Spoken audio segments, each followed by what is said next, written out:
कल रात से ही वह अपनी सास से हुई बहस को लेकर परेशान थी। उस पर सोते वक्त पति के सामने अपना दुखड़ा रोकर मन हल्का करना चाहा, तो उसके मुंह से रमा सहाय का नाम सुनकर पति का गुस्सा सातवें आसमान पर पहुंच गया। सारी रात आंखों में ही कुछ समझते हुए और कुछ न समझ आने पर उस पर गहन विचार करते हुए उसने गुजार दी। सुबह उठी तो आंखें बोझिल हो रही थी और सिर भारी हुआ जा रहा था। रात को सास और फिर पति के संग हुई बहस की वजह से आज उसका मन किसी से भी बात करने को न हो रहा था। न चाहते हुए भी भारी मन से पति के लिए टिफिन बनाकर उन्हें नौकरी के लिए विदा किया और फिर आंखें बंद कर बैठ गई। वैसे भी इंसान को अपनी समस्याओं का कोई हल नहीं मिलता, तो अंतिम सहारे के रूप में वह आंख बंद कर प्रकृति के बारे में सोचने लगता है। अब बंद भी कर यह नाटक और रसोई की तैयारी कर। तभी उसके कानों में तीखा स्वर गूंजा। अपनी सास की बात का कोई जवाब न देकर वह हाथ जोड़कर अपनी जगह से खड़ी हो गई।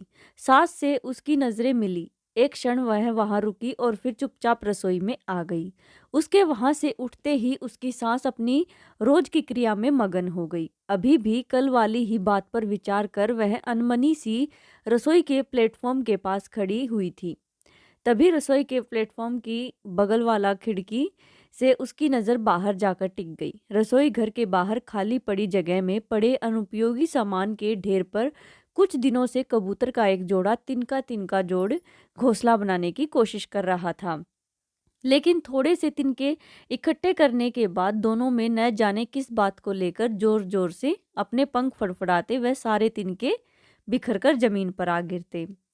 जैसे तैसे आपस में लड़ते झगड़ते और फिर एक होकर आखिरकार घोंसला तो उन्होंने तैयार कर ही लिया था और कबूतरी घोंसले में अपने अंडों को सेती हुई कई दिनों से तपस्यारत इत्मीनान से बैठी हुई थी। उसे आज घोंसले में कुछ हलचल नजर आई। अपनी जिज्ञासा मिटाने के लिए वह खिड़की के पास के दरवाजे के बाहर गई और अपने पैरों के पंजों को ऊंचा कर घोंसले में नजर डालने लगी। उसकी इस हरकत पर घोंसले में बैठी हुई कबूतरी सहम कर अपनी जगह से थोड़ी सी हिली। दो अंडों में से एक फूट चुका था और एक नन्हा सा बच्चा मांस के पिंड के रूप में कबूतरी से चिपका हुआ बैठा था। सहसा उसके चेहरे पर छाई उदासी की लकीरों ने खुद ब खुद मुड़कर मुस्कुराहट का रूप ले लिया। उसने अपना हाथ बढ़ाकर कबूतरी को सहलाना चाहा, लेकिन कबूतरी उसके इस प्रयास को अपने और अपने बच्चे के लिए घातक जानकर गला फुलाकर अपनी छोटी सी चोंच से उसे थोड़ी दूर खदेड़ने का यत्न करने लगी। एक छोटा सा नज़ारा उसके मन को अपार खुशी से भर गया। वह वापस अंदर रसोई में आने को मुड़ी और उसके होठों से अनायास ही उसका पसंदीदा गाना मधुर आवाज़ के साथ निकल कर उसके मन के तारों को झंकृत करने लगा। न समय देखती है न बड़ों का लिहाज करती है। यह कोई समय है फिल्मी गाना गाने का? गाना ही है तो भजन गाए तो मेरी पूजा भी सफल हो जाए। सास का यह नाराजगी भरा स्वर सुनकर उसकी आवाज बंद होठों के अंदर सिमट गई और चेहरे पर कुछ देर पहले छाई हुई मुस्कुराहट को उदासी ने वापस अपनी आगोश में समा लिया। हाथ धोकर उसने फ्रिज खोला और उसमें रखा पत्ता गोभी निकालकर अनमने भाव से उसे काटने लगी। तभी डोरबेल बजने पर उसने दरवाजा खोला तो अपने सामने एक अपरिचित व्यक्ति को खड़ा पाकर अचरज से उससे कुछ पूछने जा ही रही थी कि तभी पीछे से आकर उसकी सास ने उस व्यक्ति को नमस्ते करते हुए अंदर आने को कहा। उसने भगवा धोती कुर्ता पहने उस व्यक्ति को गौर से देखा। उसके माथे पर लंबा तिलक लगा हुआ था और उसने गले में रुद्राक्ष की माला पहन रखी हुई थी। उसकी सास उस पंडित वेशधारी व्यक्ति से कुछ दूरी बनाकर उसके साथ सोफे पर बैठ गई और उसे पानी लाने के लिए कहा। पानी देने के बाद खाली गिलास लेकर वह अंदर जाने को हुई तो सास ने उसे टोका, यहाँ पंडित जी के पास बैठ, ये बहुत बड़े ज्ञानी हैं और हाथ देखकर सारी समस्याओं का हल बता देते हैं। सास की बात सुनकर वह चौंक गई। उसने मना करना चाहा, लेकिन फिर कल रात परिवार में हुई अनबन को याद कर बात को और आगे न बढ़ाने के लिए वह पंडित जी से कुछ दूरी बनाकर उनके पास बैठ गई। पंडित जी ने मुस्कुराकर उसकी तरफ देखा और उसे अपना सीधा हाथ आगे बढ़ाने को कहा। उसने झिझकते हुए अपना सीधे हाथ की हथेली उनके आगे कर दी। पंडित जी ने उसकी हथेली को छूते हुए उस पर हल्का सा दबाव डाला। उसने अपनी हथेली पीछे करनी चाही, पर उसके ऐसा करने से पहले ही पंडित उसकी हथेली पर अपनी उंगलियां फेरते हुए उसकी सास से पूछने लगे, तो यह आपकी बहू है? जी पंडित जी। उसकी सास हाँ में सिर हिलाते हुए जवाब दिया। तो पंडित जी आगे बोले, समय की बहुत बलवान है आपकी बहू। इसके हाथ की रेखाएं बता रही हैं कि इसे अपने पिता की संपत्ति से बहुत बड़ी धनराशि प्राप्त हुई है और उसी धनराशि से आप सबके समय संवरने वाले हैं। उसने पंडित पर एक नजर डाली। पंडित जी बड़े ही ध्यान से उसकी हथेली की रेखाओं को देखकर उसका वर्तमान बता रहे थे। जी पंडित जी, आप तो ज्ञानी हैं। गांव में इसके पिता की कई एकड़ जमीन बुलेट ट्रेन के प्रोजेक्ट में सरकार ने ले ली है। इसका कोई भाई या बहन तो है नहीं, तो उसी के पैसे से इसके पिता ने इसके नाम 20 लाख रुपए की एफडी कर दी है। उसकी सास ने पंडित जी की बात का जवाब दिया तो उसने अपनी सास की तरफ देखा।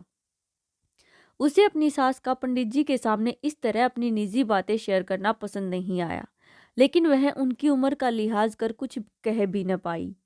तभी पंडित जी ने कहा, यह अपने पिता की इकलौती संतान है। इसी से इसके हाथ की रेखाएं बता रही हैं कि भविष्य में इसे अपने पिता से और भी बड़ी रकम मिलने की उम्मीद है।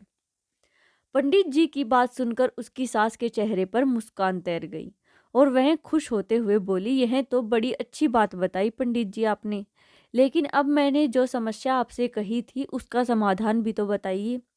समाधान तो एक ही है।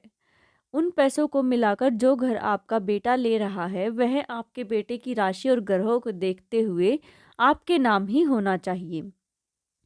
अगर वह घर आपके बेटे के नाम हुआ तो उसे भविष्य में बहुत ज़्यादा ही आर्थिक नुकसान होगा। यह अब साफ साफ मैं आपकी बहू के हाथ की लकीरों में देख पा रहा हूँ। पंडित जी की कही यह बात उसके लिए असहनीय थी। वह नहीं चाहती थी कि घर के निजी मामलों में बाहर का कोई भी इंसान दखलंदाजी करे।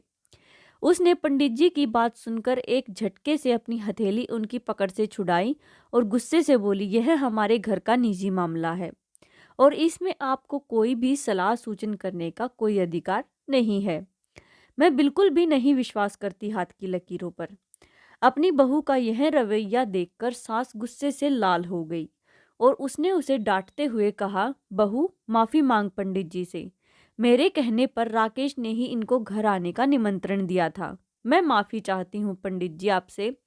आपसे मुझे कोई शिकायत नहीं है, लेकिन मेरे पिता से मिली संपत्ति पर सिर्फ मेरा अधिकार है और उसके बारे में कोई भी फैसला लेने का हक सिर्फ मेरा है। आप तो क्या, घर के किसी भी सदस्य को इस बारे में बहस करने का कोई अधिकार नहीं है। उसने बड़े ही तीखे मिजाज से पंडित जी की तरफ देखा हुए कहा और फिर गुस्से से अंदर रसोई में आकर वापस अपना काम करने लग गई। उसकी सास को अपनी बहू का इस तरह पंडित जी का अपमान करना और उन्हें पंडित जी की निगाहों में नीचा दिखाना बिल्कुल भी पसंद ना आया। पंडित जी के सामने तो वह उसे कुछ न बोल पाई, लेकिन कुछ देर पंडित जी से बात कर उन्हें तगड़ी फीस देकर विदा करने के बाद वह खुद रसोई में आ गई। यह तूने ठीक नहीं किया बहू। पैसों की गर्मी से अपनी थाक जमाना बंद कर दे, वरना बहुत पछताना पड़ेगा। अपनी सास की धमकी भरी आवाज सुनकर उसने अपनी आंखों से बह रहे आंसुओं को पोंछते हुए जवाब दिया, अपने हक की बात ही तो कर रही हूँ। क्या बुरा कह दिया मैंने? जो यूं नया मकान अपना नाम पर करवाने की बात कह दी तो? पैसा भी तो मेरा ही ज्यादा लग रहा है उसे खरीदने में। राकेश तो केवल 10 लाख ही दे रहे हैं और वो है भी लोन लेकर। हमारे खानदान में जमीन जायदाद पति के जीते जी औरत के नाम नहीं की जाती है।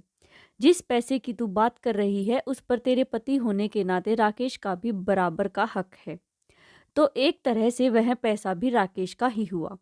सास ने सख्ताई से जवाब देते हुए उससे कहा, यह तो किसी कानून में नहीं लिखा है कि पत्नी की संपत्ति पर पति का हक बिना कोई कानूनी कार्रवाई के होता है, पर फिर भी मैं ऐसा नहीं कह रही हूँ कि मेरे पापा के दिए पैसों पर राकेश का कोई हक नहीं है।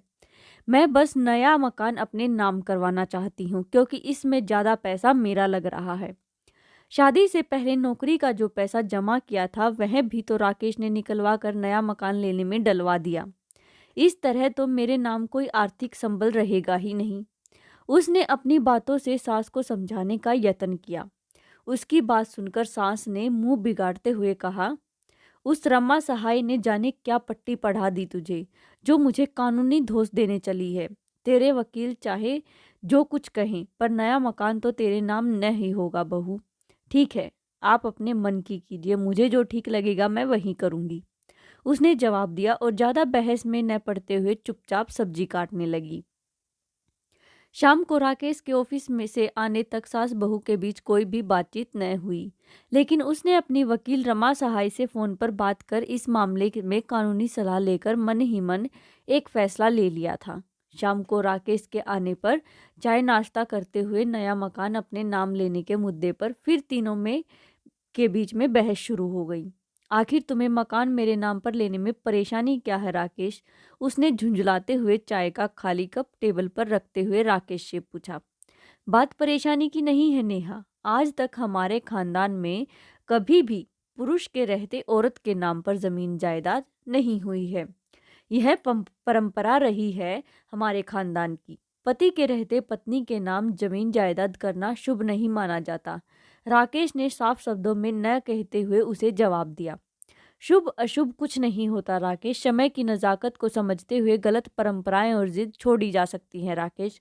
तुम्हारे और मम्मी जी के कहने पर शादी के बाद मैंने अपनी जिद छोड़कर नौकरी छोड़ दी थी, तो कम से कम अब तुम भी तो थोड़ा झुको। पिछली बातें याद कर जवाब देते हुए उसकी आंखें गीली हो रही थी। बहू, खानदानी परंपरा तोड़ी नहीं जाती। बात अगर जिद छोड़ने की है तो झुकना तो तुझे ही चाहिए। पुरुष कभी औरत के आगे नहीं झुकता। उसकी बात सुनकर सास ने अपना मंतव्य रखा। देखो नेहा, तुम पिछले 10 दिनों से इस बात को लेकर घर का माहौल तंग बनाए हुए हो। कल रात से तो हद ही कर दी है तुमने। मेरे पूछे बिना तुमने उस वकील, क्या नाम था, हाँ, विभा सहाय को अपने घर के मामले में डाला, तब मैंने कुछ नहीं कहा। लेकिन अब तो पानी सर से ऊपर जा रहा है।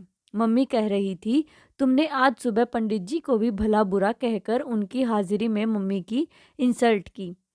अपनी औकात में रहना सीखो, वरना मुझे भी अपनी उंगली टेढ़ी करना आती है। राकेश ने जला देने वाली नज़र उसकी तरफ डाली तो एक पल को वह सहम गई, लेकिन फिर अगले ही क्षण भर सहाय की दी हुई सलाह उसके जहन में तैर गई और वह पूरे आत्मविश्वास से बोलने लगी, ठीक है, मैं अपनी औकात में ही रहूंगी, लेकिन मेरी औकात क्या है यह मैं खुद तय करूंगी। तुम्हारे कहने का मतलब क्या है? धमकी दे रही हो या समझौता कर रही हो? राकेश ने उसका जवाब सुनकर शंका भरी नज़र उस पर डाली। उसने अब एक ठंडी आह भरी और आगे कहा, जिंदगी में पैसा झगड़ा करवाता है। यह बात सुन रखी थी, लेकिन अब अनुभव भी कर ली है। पापा के मुझे दिए गए पैसों को लेकर हमारे घर की सुख शांति भंग हो रही है, तो सोच रही हूँ उनका दिया सारा पैसा उन्हें वापस कर दूं। इससे घर में शांति तो बनी रहेगी। नया मकान आज नहीं तो 10-15 साल बाद तुम खुद अपनी कमाई से ले ही लोगे। जैसे ही उसने अपनी बात पूरी की, राकेश का चेहरा सफ़ेद पड़ गया। वह हड़बड़ाता हुआ बोला, तुम ऐसा हरगिज़ नहीं कर सकती। क्यों नहीं कर सकती? मैं यह फैसला ले सकूं, इतनी तो औकात है मेरी राकेश। जवाब देते हुए उसने राकेश को घूरा तो उसके तेवर और आत्मविश्वास देखकर राकेश तुरंत कुछ नहीं बोल पाया। उसने अपनी मम्मी की तरफ देखा और उनकी आंखों से एक इशारा पाकर वह बिगड़ी हुई बात को संभालते हुए समझाने लगा। यह समय आवेश में आकर इस तरह का फैसला लेने का नहीं है। इस वक्त तुम गुस्से में हो। अपने परिवार का हित ध्यान में रखकर फिर से सोचो और हम फिर किसी दिन इस बारे में बात करेंगे। वह दिन कभी नहीं आएगा राकेश, मैं अच्छी तरह से समझ गई हूँ। मेरे नाम से संपत्ति कर देने से तुम खुद को इनसिक्योर या छोटा फील करोगे। इसी से तुम यह फैसला नहीं ले पा रहे हो। लेकिन मैं अपने फैसले पर अडिग हूँ। या तो मकान मेरे नाम से होगा या फिर मैं अपने पापा का सारा पैसा उन्हें लौटा दूंगी। तुम गलत समझ रही हो नेहा, बात खुद को छोटा फील करने वाली नहीं है। जब तक मैं हूं तब तक संपत्ति वगैरह जैसे लफड़ों में तुम्हें नहीं पड़ना चाहिए। राकेश ने उसकी बात का जवाब दिया तो नेहा ने अब विस्तार से कहा, अगर तुम्हारा सोचना ऐसा ही है तो तुम गलत हो राकेश। अपने जीवन साथी साथी को जीवन की आवश्यक चीज़ों से दूर रखकर तुम उसे केवल औरत होने के नाम पर कमज़ोर बना रहे हो।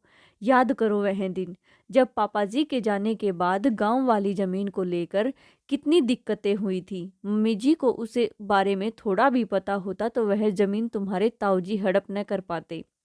उसकी बात सुनकर कुछ देर के लिए कोई कुछ नहीं बोला। वह अपनी जगह से उठकर चाय नाश्ते की खाली प्लेट्स लेकर रसोई में जाने लगी। तभी उसे पीछे से उसकी सास की आवाज़ सुनाई दी। राकेश, बहू की बात कुछ हद तक सही तो है।